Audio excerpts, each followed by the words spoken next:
Hi guys, welcome to True Grow Learning. और आज इस टॉपिक में हम कंप्लीट करेंगे the topic of Gandhi ji.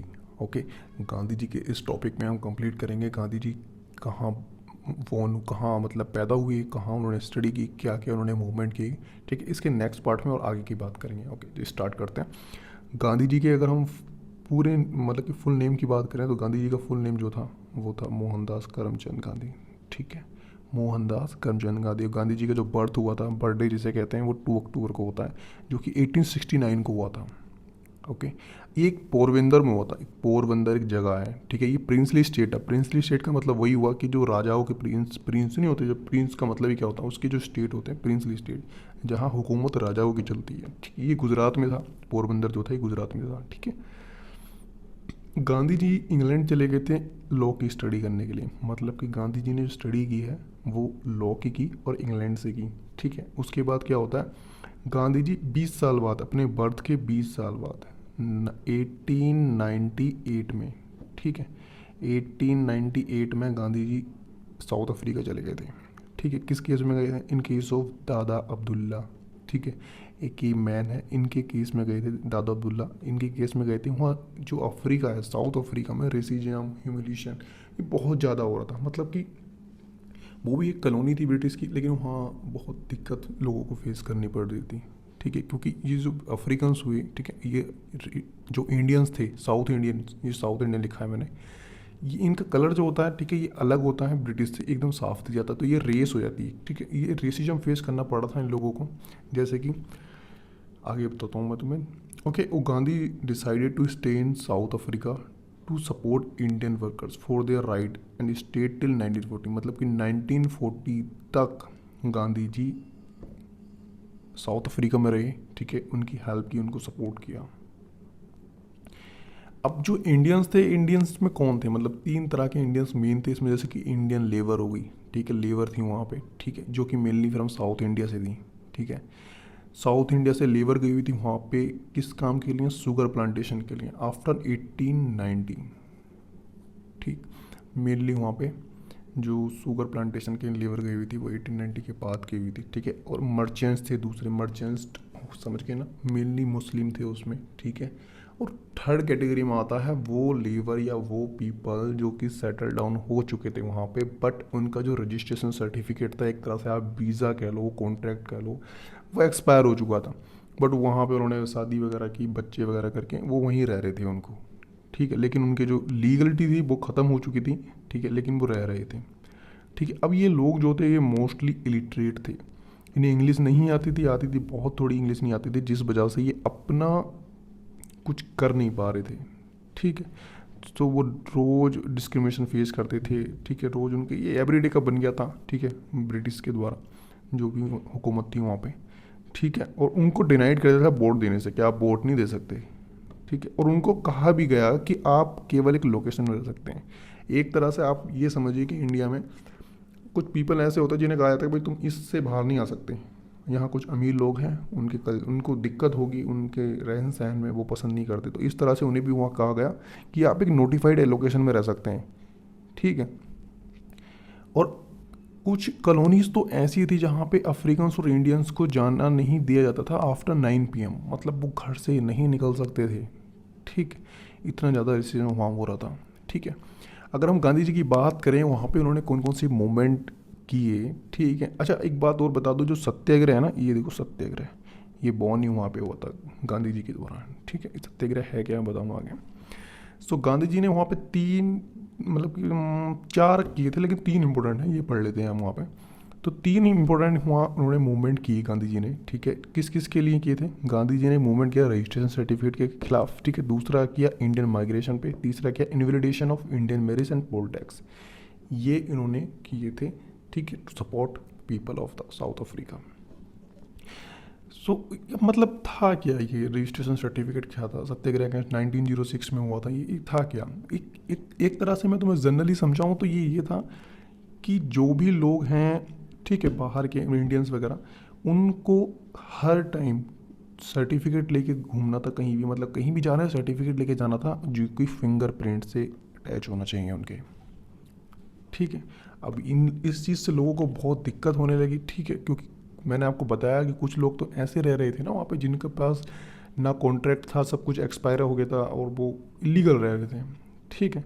Then वो बहुत दुखी थे, ठीक है। तो गांधी जी ने उनकी हेल्प की। गांधी जी फॉर्म है passive resistance association, Gandhi ji ने एसोसिएशन की, तभी वहाँ पे बॉन्ड सत्याग्रह हुआ, एक take new resistance advertisement without violence, ठीक है।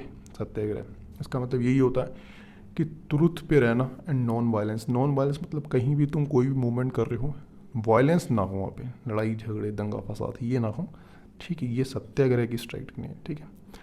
देन इन द एंड क्या होता है कि कॉम्प्रोमाइज़ हो जाता है कि भाई ठीक है आप रजिस्ट्रेशन सर्टिफिकेट लेके ना घूमें, इस तरह से गवर्नमेंट मान जाती है, ठीक है। ये गांधी जी वहाँ मूवमेंट जब लड़ते हैं।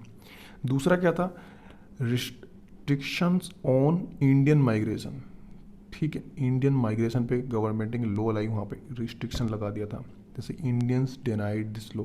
उसके बाद इंडियंस ने मना कर दिया कि हम क्यों इसको करें, हम नहीं कर रहे, ठीक है। और उन्होंने किस तरह से थोड़ा crossing over from one province to other province, उन्होंने ट्रैवल किया है गवर्नमेंट को दिखाने के लिए कि भाई देखो हम ये तोड़ रहे हैं आपका लॉ, ठीक है। तीसरा आता है poll tax invalidation of Indian marriage. इसमें क्या होता था कि गवर्नमेंट ने 3 पौंड का एक टैक्स लगा दिया था टू द इंडियंस, ठीक है। एससी सुप्रीम कोर्ट, वहाँ का सुप्रीम कोर्ट ने ऑर्डर किया invalidated all marriages not conducted according to Christian rights. जितनी भी मैरिजेस हैं वो कंडक्ट नहीं की गई हैं, मतलब नहीं हुई हैं मैरिजेस अकॉर्डिंग टू क्रिश्चियन, मतलब जो जिस तरह से क्रिश्चियंस की मैरिजेस होती हैं उस तरह से नहीं हुई हैं, तो ये इनवैलिड है, ठीक है। अब इसमें हिंदू मुस्लिम पारसी मैरिज वर इलीगल, मतलब उनको इलीगल कर दिया गया। अब इंडियंस ये तो एक तरह से बेइज्जती है ना, मतलब कि तुम सही हो और हम ही गलत हैं, मतलब कि तुम जो शादी कर रहे हो वो सही है, इसका कोई सबूत है, मतलब क्या वजूद है इसका कि तुम्हारी सही और हमारी गलत है, तुम कह रहे हो तभी तो एक तरह से ये इंसल्ट उन्होंने फील किया, ठीक है। तो इसमें वुमेंस भी आई बाहर मूवमेंट में लड़ने के लिए कि इंसल्ट ऑफ ऑनर एक तरह से फीलिंग आई उन्हें। तो एंड में यही होता है कि सब कुछ मान गई थी गवर्नमेंट वहाँ की, और सत्य मतलब कि सब चीज़ को उनको मना कर दिया गया था। सत्याग्रह क्या होता है कि based on truth and non violence, ठीक है। और बल्कि होना भी ये चाहिए, हर किसी को ज़्यादा वायलेंस बिल्कुल नहीं करना चाहिए। गांधी जी इंडिया कब आए, उन्होंने इंडिया में आके क्या किया, ये हम पढ़ेंगे, ठीक है। सो गांधी जी जो इंडिया आए, इंडिया रिटर्न इंडिया 1915 में, ओके। गांधी जी इंडिया रिटर्न हुए कहाँ से, अफ्रीका से सीधा इंडिया, ओके। गांधी जी 1915 में गांधी जी इंडिया आए, ठीक है। And decided to tour of the country 1 year, okay. 1 year तक उन्होंने कहा कि मैं कंट्री का टूर करूँगा। क्यों? क्योंकि गांधी जी ये जान चुके थे, मतलब जानते थे कि पीछे भी कितने सारे मूवमेंट हुए हैं, बहुत बड़े बड़े हुए हैं, जैसे कि 1857 का रिवोल्ट अगर हम देखें, उससे पहले भी कितने पीसफुल मूवमेंट, बहुत सारे ट्राइबल मूवमेंट्स हुए हैं, लोगों ने अपनी जान लगा दी है, लेकिन फिर भी वो मतलब कि नहीं ले पाए full independent against the British. तो इसमें कुछ ना कुछ तो कमी रही होगी, इसलिए उन्होंने कहा कि हम पूरी 1 ईयर कंट्री का टूर करेंगे, जानेंगे कि एक्चुअल में प्रॉब्लम क्या हो रही है इंडिया के अंदर, ओके। सो उन्होंने ये भी कहा कि कोई पोजीशन नहीं लेंगे, किसी भी पार्टी में वो नहीं कर पाएंगे वो, ठीक है। अगर किसी पार्टी में वो इन्वॉल्व नहीं होंगे, अगर वो पार्टी नॉन वायलेंस या सत्याग्रह एक्सेप्ट नहीं करती है, ठीक है। सो गांधी जी 1917 से 1980, मतलब गांधी जी 15 में आए, देन 1917 और 18 तक, 1 साल तक उन्होंने 3 मूवमेंट किए, 3 स्ट्रगल फेस किए, ओके। बहुत बार क्वेश्चन ये आता है कि जो मूवमेंट था वो 1916 में हुआ था, जबकि ऐसा कुछ नहीं है, कोई भी मूवमेंट ऐसा नहीं हुआ, ओके। सो अगर हम नेक्स्ट देखें तो ये उन्होंने 3 मूवमेंट लड़े, ठीक है। पहला चंपारण, अहमदाबाद एंड खेड़ा। चंपारण सत्याग्रह में क्या हुआ था, ये फर्स्ट सिविल डिसोबीडियंस मूवमेंट था। अब आप ये ध्यान रखें कि फर्स्ट सिविल डिसोबीडियंस मूवमेंट जो हुआ था वो चंपारण सत्याग्रह हुआ था 1917 में।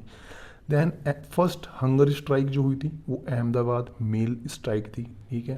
देन थर्ड जो था फर्स्ट नॉन कोऑपरेशन जो था वो खेड़ा सत्याग्रह था जो 1918 में हुआ था, ओके। अब इनको अच्छे से समझते हैं। जैसे कि अगर हम सबसे फर्स्ट वाले की बात करें, जो चंपारण सत्याग्रह फर्स्ट सिविल डिसोबीडियंस मूवमेंट है, इसमें इसकी प्रॉब्लम क्या थी, मतलब क्यों हुआ ये मूवमेंट, ओके। सो प्रॉब्लम यही थी कि इसकी इंडिगो फार्मर्स, इसमें क्या हुआ था, इंडिगो फार्मर्स ऑफ चंपारण सत्याग्रह, इसमें एक्चुअल में क्या था कि यूरोपियन प्लांटर्स जो थे वो फोर्सिंग कर, मतलब फोर्स किया उन्होंने इंडिगो ग्रो करने के लिए एट 3/20, मतलब टोटल लैंड का इतने पार्ट पे वो फार्मर्स को फोर्स कर रहे थे कि तुम इंडिगो उगाओ। ठीक, अब इसको तिखटिया सिस्टम भी कहा जाता है। ओके, तो याद रखना है तिखटिया सिस्टम यहीं पे हुआ था। ओके, सो लेकिन क्या हुआ उस टाइम 19 मतलब end of the 19th century चल रहा था, ठीक है, उस टाइम ही जर्मन साइंथेटिक डाई आ गई थी। जर्मनी ने एक डाई डेवलप कर ली थी जिसका नाम था, जो मतलब कि जर्मन साइंथेटिक डाइज थी। तो उसने क्या किया कि रिप्लेस कर दिया इंडिगो डाई को। इंडिगो डाई थी, ओके, इंडिगो डाई को रिप्लेस कर दिया। अब क्या होगा कि इंडिगो की जो रिक्वायरमेंट है वो कम हो जाएगी। ठीक है, जब उसकी रिक्वायरमेंट कम हो गई और जो फार्मर्स ने ऑलरेडी प्लांटेड कर दिया, मतलब प्लांट लगा दिया, उसकी जो ग्रो कर ली है वो इतने सारी इंडिगो, उसको कौन लेगा? ठीक, उसे कोई नहीं लेगा। और क्या होगा, क्योंकि इस जर्मन साइंथेटिक डाई जो थी बहुत चीप थी। ठीक है, ऊपर से इंग्लैंड उसके पास है। ठीक है, तो उन्हें क्या इंडिया से लेके खाली ट्रांसपोर्टेशन बढ़ाना था अपना। तो उन्होंने मतलब कि अब फार्मर्स परेशान हो रहे थे कि इन्होंने हमसे लगवा ली और ये ले नहीं रहे हैं।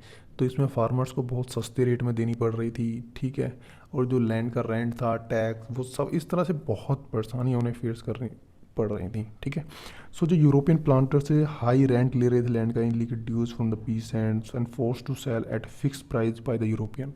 यूरोपियंस प्लांटर्स ने एक प्राइस फिक्स कर दिया कि भाई हम आपकी इंडिगो इस रेट लेंगे। तो उन्हें फोर्स किया जा रहा था कि आप इसी रेट बेच सकते हो, आप किसी और रेट नहीं बेच सकते। ठीक है, देन गांधी जी इस मूवमेंट में आए। ठीक है, उन्होंने कहा कि नहीं, ये ऐसा नहीं हो सकता। गांधी जी वहाँ गए चेक करने के लिए, लेकिन फिर क्या हुआ, गवर्नमेंट ने उनको बहुत वहाँ रोका। ठीक है, लेकिन गांधी जी नहीं रुके। फिर गवर्नमेंट ने एक कमेटी बैठाई। ठीक है, उस कमेटी के अंदर गांधी जी मेंबर थे, तो इंक्वायरी करने के लिए क्या प्रॉब्लम हो रही है। तो इस तरह से गांधी ये 25 money taken should be compensated, ये एग्रीमेंट हुआ। ठीक है, तो Gandhi won the first battle of civil disorder. इसमें और भी मेंबर थे, मैंने दो के नाम लिखे हैं, बहुत मेंबर हैं इसके, आप चाहें तो पढ़ सकते हैं। सो राजेंद्र प्रसाद, मोहन देसाई, टीसी, बहुत सारे थे। ठीक है, अब हम दूसरे अगर मूवमेंट की बात करें जो गांधी जी ने किया इंडिया में, वो है अहमदाबाद मिल स्ट्राइक 1880। ठीक है, 1818 में फर्स्ट हंगर स्ट्राइक हुआ। ठीक है, इसकी प्रॉब्लम क्या थी, डिसकंटिन्यूशन ऑफ बोनस। मतलब कि क्या हुआ था, ये वॉर टाइम चल रहा था, फर्स्ट वॉर का टाइम था ये। ओके, तो इस टाइम क्या हुआ था, इन्फ्लेशन बहुत बढ़ गया था, क्योंकि जो वॉर में इन्वॉल्व थे सोल्जर्स, उनके लिए फूड जा रहा था ये सब। तो यहाँ पे लोकल्स के लिए फूड की कमी होने लगी, जिससे कि प्राइस बढ़ गया हर एक चीज़ का। सो वर्कर्स ने डिमांड किया कि हमारा प्राइस, हमारी जो बोनस सैलरी है हमारी, उसमें 50% बढ़ा दिया जाए। ठीक है, due to the inflation of war time. But mill owner जो था वो मना कर रहा था कि भाई हम तो 20% बढ़ा सकते हैं, इससे ज़्यादा नहीं बढ़ा सकते हम। ठीक है, देन क्या हुआ, वर्कर्स स्ट्राइक पे चले गए। ठीक है, देन इसमें मिल ओनर ने ये भी कहा कि अगर आप नहीं आते तो मैं बाहर से जो वर्कर्स हैं वो बुलवा लूँगा, आप सबको जॉब से निकाल दूँगा। इसमें वर्कर्स और दुखी हुए। सो वर्कर्स गए अनुष्या साराभाई। ठीक है, अनुष्या साराभाई जो थी, ये एक मील ओनर की सिस्टर थी। ठीक है, और एक और सिस्टर थी, और वो मील ओनर जो था वो प्रेसिडेंट था of Ahmedabad mill owner association. 1891 में फाउंड हुई थी ये। ठीक है, टेक्सटाइल मिल्स के। ठीक है, इस सब को देखा उन्होंने, बुक गई। ठीक है, देन अनुष्या वेंट टू गांधी, अनुष्या भाई फिर गांधी जी के पास गई। ठीक है, टू हेल्प करने के लिए। ठीक है, उन्होंने क्या किया, गांधी जी ने वर्कर से कहा कि तुम 50% मत मांगो। ठीक है, उन्होंने दोनों की प्रॉब्लम समझी, वर्कर की भी और ऑनर की भी। उन्होंने कहा कि तुम 35% मांगो।